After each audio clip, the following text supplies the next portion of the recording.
On a sweltering August afternoon in 1885, as the westbound locomotive breathed its last sigh of steam in Cheyenne, Wyoming, a woman stepped onto the platform. Her name was Lahi Jun. And at 56 years of age, she had journeyed halfway across the world, carrying everything she owned in a single, battered leather suitcase. In her hand, she clutched a letter, a slip of paper that held the promise of a new life, a home, and a marriage to a widowed rancher. But the welcome she received was colder than a winter shadow. The man waiting, Wade Harlan, stood tall and severe, a figure carved from soil and toil. His eyes swept over her, not as a man meeting his future wife, but as a farmer inspecting a beast of burden. That gaze paused, and in a heavy, silent moment, he gave a slight shake of his head. The words left his mouth, clipped and final. "You're not what I asked for." His voice held no room for argument. The advertisement was clear. "I need a helper, a woman of substance." Not this. 1,000 replies caught in Lahi's throat. She wanted to tell him that resilience isn't measured in height or breadth. She wanted to show him her hands. Delicate, perhaps. But they had wrestled with needle and thread for 3 decades, creating beauty from scraps and providing a life from sheer will. She wanted to say that her spirit had weathered storms he could never imagine. But he didn't wait for her defense. "I'll see you're put on the next train heading east," he stated, touching the brim of his hat in a gesture that was more dismissal than courtesy. "This arrangement is concluded." And just like that, she was alone, a solitary figure, adrift in a sea of red dirt and indifference. The promise that had carried her across an ocean now lay shattered at her feet, as fragile as dried petals in the wind. Was this it? Was this the final chapter of her life? A postscript of failure, written in the dust of a town that didn't want her? Sometimes, salvation doesn't come from where we seek it, but from where we least expect. And from a pair of eyes that had quietly watched it all. Night fell, not with the gentle grace of a blanket, but with the cold finality of a closing door. The depot bench became her bed. A hard, wooden plank against her weary bones. Her suitcase, a meager pillow. All night, she listened to the mournful cry of the trains, carrying other people to other lives, while hers had come to a dead end. Morning brought no relief, only a raw, bustling energy. Cheyenne was a town of dust and ambition, and Lahi felt like a forgotten piece of driftwood in its powerful current. From the shade of the depot overhang, her gaze drifted to the cattle pens. And to him. He stood out from the others.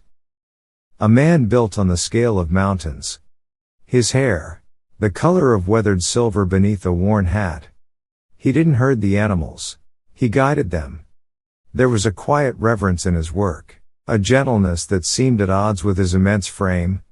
When he paused, wiping sweat from his brow, his eyes met hers across the dusty expanse. He gave a slow, polite nod before turning back to his task.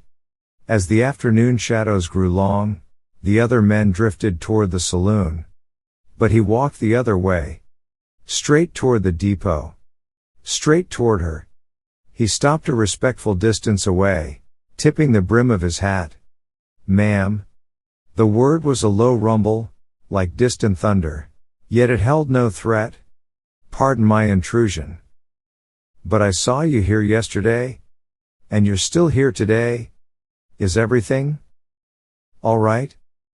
The simple, genuine concern in his voice nearly shattered her fragile composure. "I am quite well, thank you," she lied, her chin held high with borrowed pride. "Merely awaiting my connection." He listened, his pale blue eyes seeming to understand more than she said. "Forgive me for saying so, ma'am, but you have the look of someone who's found themselves on the wrong side of luck." He gestured vaguely toward himself. "I'm Boone Ellis." "Lahi Jun," she replied, a bitter laugh escaping her. Formerly of London. And most recently, a piece of mail that failed to meet the recipient's standards. A flicker of recognition crossed his face. He knew of Wade Harlan. He'd seen how it ended. A muscle tightened in his jaw. "There's a place," he said, his voice softer now. "An old line shack, about 3 miles north of town. It's not much. Just one room, a stone fireplace, and a solid roof." He looked at her, his gaze direct and sincere. "But it's empty. And it's safe. You're welcome to it, ma'am. A place to rest. While you decide your next move." She searched his face for any hint of deceit, but found only a profound and steady sincerity, a kindness she had not seen in a very, very long time. "Yes," she said, her voice barely a whisper. "I believe I do trust you, Mr. Ellis." The shack stood alone by a winding creek, its logs weathered to a soft, silver gray. To another eye, it was nothing more than a simple, one-room cabin. But to Lahi, after a night of splinters and fear, it was a sanctuary. "It's perfect," she breathed, stepping inside. And she meant it. The days that followed settled into a quiet rhythm. He would arrive with supplies. A sack of flour, coffee, a slab of bacon, and she, in return, would take his worn-out shirts, and with the magic in her fingers, make them whole again. They spoke of small things. The weather, the stubbornness of cattle, the taste of strong coffee. And in those quiet conversations, two lonely souls began to feel a little less alone. It was a fragile peace, built on shared solitude. But peace in a small town is often a fragile thing. One afternoon, Boone arrived with a familiar bag of supplies, but also with a shadow in his eyes. "We had a visitor today," he said, his voice tight. "A Mrs. Bertie May, from the church auxiliary." Lahi's stomach clenched. She knew what this meant. "Word has gotten around," he continued, his jaw set like stone. "Some folks find it improper for an unmarried woman to be living out here, accepting help from an unmarried man." He let out a short, harsh breath. "They're concerned about appearances?" "Appearances," Lahi repeated softly, the old, familiar sting of judgment returning. "Their concerns are not entirely without merit." "Merit?" Boone's voice rose, a flash of fire in his pale eyes. "The same good people so concerned with propriety. Where were they when you were sleeping on a train station bench? Where was their Christian charity then?" He shook his head, his anger not loud, but deep and resonant. "They'd rather see a good woman suffer in the street than risk a single whisper of gossip over their tea." The gossip, it turned out, had teeth. A few days later, a buggy rolled up to the shack. The man who stepped out was Judge Emery Jack, a figure who carried the gravity of the law in the set of his shoulders. He was polite, but his words were iron. "Miss June," he said, his eyes kind but his message firm. "There has been considerable talk in town. I'm afraid if you don't regularize your circumstances soon, there could be legal consequences." Boone stepped closer to Lahi, a protective presence at her side. "What kind of consequences?" The judge sighed, looking genuinely regretful. "Vagrancy, perhaps. Moral turpitude. The good ladies of the auxiliary are quite determined to see this matter resolved properly." After the judge departed, leaving a chill in the air, Lahi felt a need to keep her hands busy, to bring some small order to a world that felt increasingly out of her control. She began to organize a small stack of papers Boone had left on the table. Invoices, receipts, a list of supplies. And then, she saw it. It was a thick, formal document, folded neatly at the bottom of the pile. A land deed. Her eyes scanned the script, her breath catching in her throat. This was not for a small homestead. It was for 2,000 acres of prime Wyoming territory. Her heart began to pound, a frantic drum against her ribs. And at the bottom of the page, in clear, bold letters, was the name of the owner, Boone Ellis. The air left her lungs in a silent rush. He wasn't a simple ranch hand, helping a stranger out of the goodness of his heart. He was one of the territory's most successful ranchers. He was wealthy. He was powerful. And he had been letting her believe he was someone else entirely. He arrived as the sun was setting, painting the sky in shades of fire and bruised purple. She was waiting. The deed lay on the table between them, a silent accusation. "You lied to me," she said, her voice quiet, but sharper than any blade she owned. His face went pale.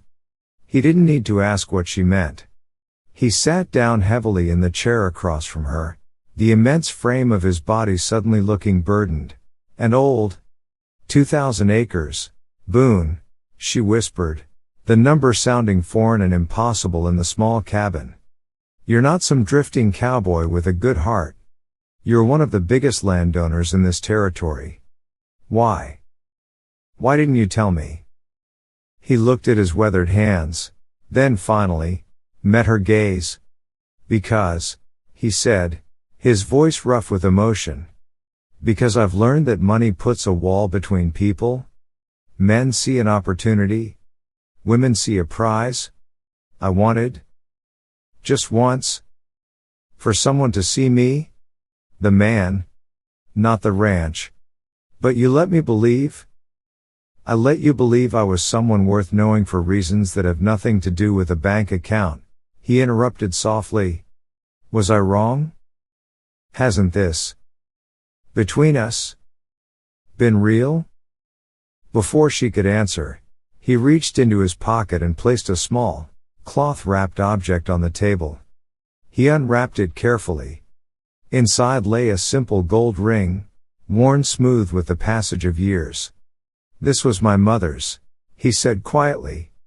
"It's the only thing of hers I have left. I've carried it for 40 years. Never thinking I'd find a reason to offer it to anyone. And then, this giant of a man, this powerful landowner, knelt before her chair. "Lahi," he said, his voice thick with a lifetime of solitude. "I'm not asking you because of the judge, or the gossips, or what's proper. I'm asking because in these few short weeks, you've become the home I never thought I'd find. The land, the money. It's just stuff. But you are everything." Tears blurred her vision. "How can I know?" she whispered. "How can I know what's real anymore?" "Believe this," he said, standing and extending his hand to her. "Come with me." He led her out of the cabin and up a small ridge, as the last light of day bled from the sky. And there, silhouetted against the twilight, stood the unmistakable frame of a house. It was new, barely begun, but its purpose was clear.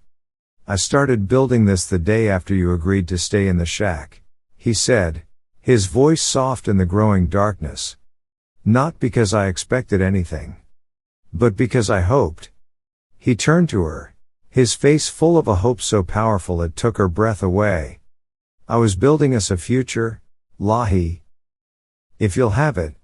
She looked from the house to the ring, and then to his face, a landscape weathered by solitude but now transformed by hope. She didn't need to speak the word. Her answer was in the way she finally, truly, met his gaze. The wedding was not a grand affair. There was no cathedral, only an arch of pine boughs against the vast Wyoming sky. Judge Jack, the man who had come to enforce the law, now stood to sanctify their love. Lahi wore the simple blue dress Boone had bought for her, now altered to fit her perfectly. He wore his best shirt, the one her careful stitches had saved from the rag pile. And when it was done, they shared their first coffee as husband and wife, from the same battered tin cup they had used on their very first night. "Are you ready for this, Mrs. Ellis?" he asked, as they sat on the porch of the small cabin that was now truly theirs. She smiled, a warmth spreading through her that had nothing to do with the sun. "I have been ready my whole life," she replied. "I just didn't know it." The town's reaction was a slow turning of the tide. The whispers of gossip faded into a grudging acceptance. Then, into a quiet respect. Even Mrs. Bertie May could only watch in amazement as the woman she had dismissed as improper blossomed. Lahi was no longer the small, abandoned stranger. She was respected, independent, and very obviously cherished. Their life together developed its own peaceful rhythm. They worked side by side on the ranch. Her quiet wisdom a perfect balance to his steady strength. Word of her skill with the needle spread, and what was once a means of survival in London became a thriving business in Wyoming. Their love was not built on soaring orchestras or grand declarations. It was built in the quiet moments, in shared meals, in steady companionship. A silent understanding between two people who had each spent a lifetime alone, and had finally found their way home. 6 months passed. Spring arrived in a rush of brilliant green across the Wyoming prairie.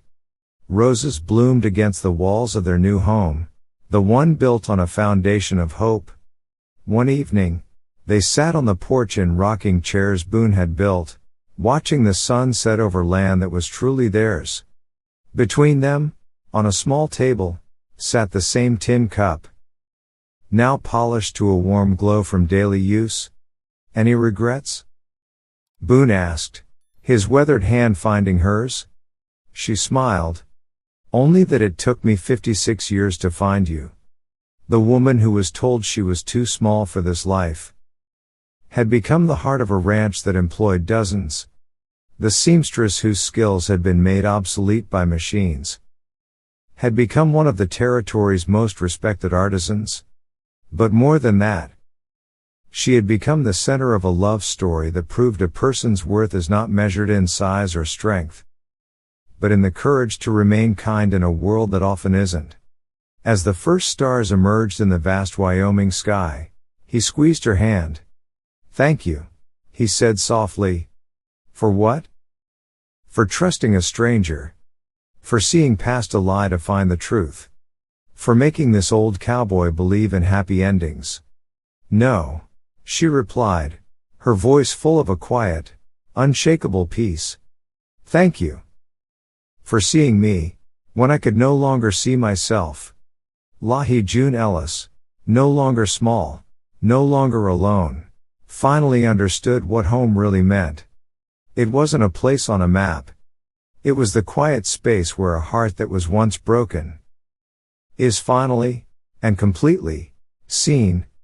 Their love story echoes across the Wyoming wind still. A testament to the power of kindness, the courage of hope, and the truth that sometimes, the most beautiful beginnings arise from the ashes of our most painful endings.